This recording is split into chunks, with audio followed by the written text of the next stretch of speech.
Hey everyone, it's Miss Dana and welcome to my Threes channel. Press that subscribe and like button if you haven't done it yet.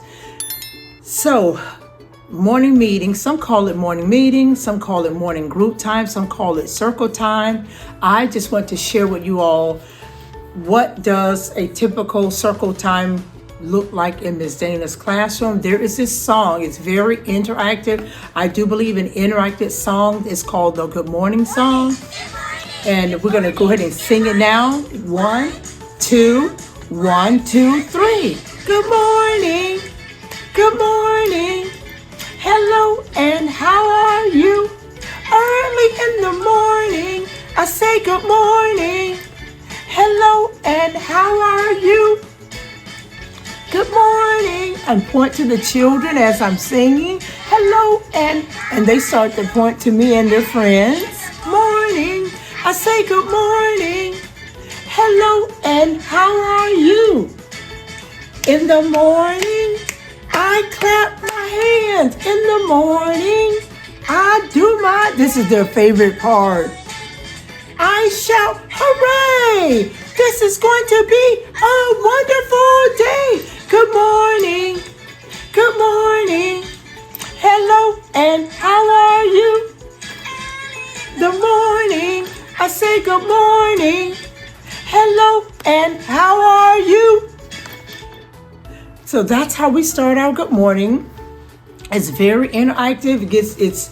I always say that children need to be engaged in whatever's happening in your morning circle time. So we start out with that after we sing our good morning song.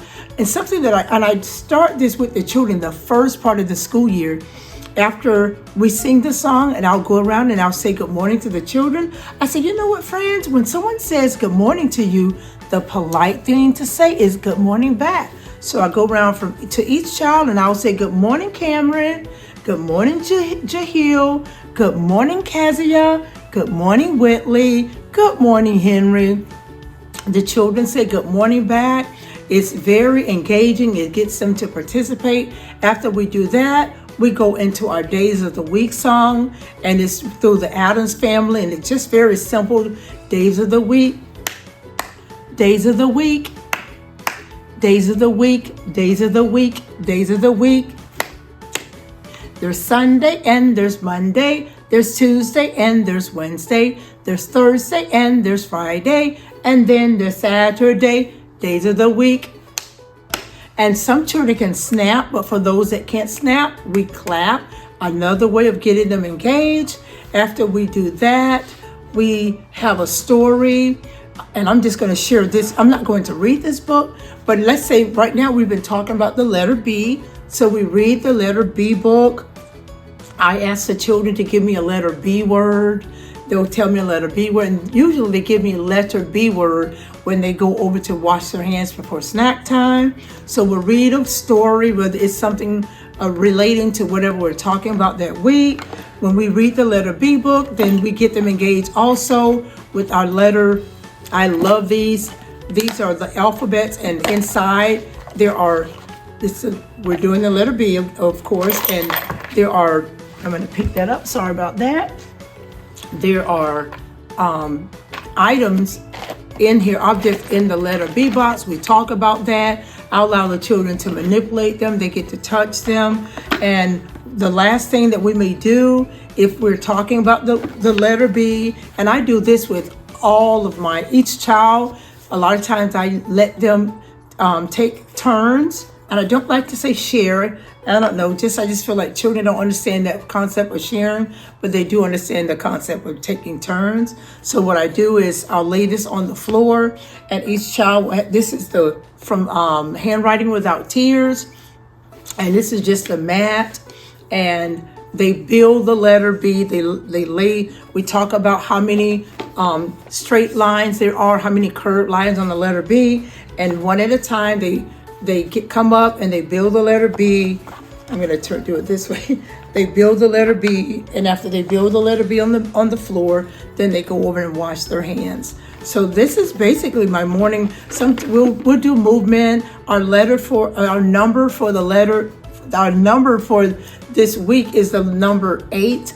I have the number on the floor with tape. We do movement, and with the number 8, they can tell me what type of movement they would like to do with the number 8. Another way of getting them involved. And what they do, if one child may say, I like to hop, I might like to run, and I just sing this little song, run, run on the number 8, run, run on the number 8, run, run on the number 8, and you run on the number 8.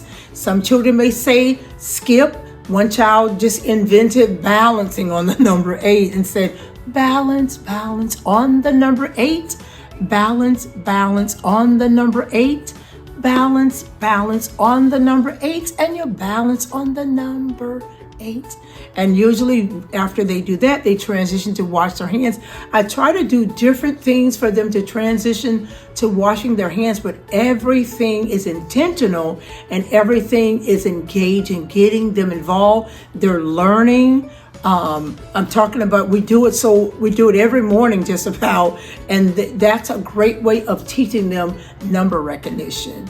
It's the number is in blue. We're talking about color. So everything is learning. They're playing, but they're learning through play. So that's basically my morning group time. The stories may change, the songs may change, but it's all about getting them engaged to participate and being active.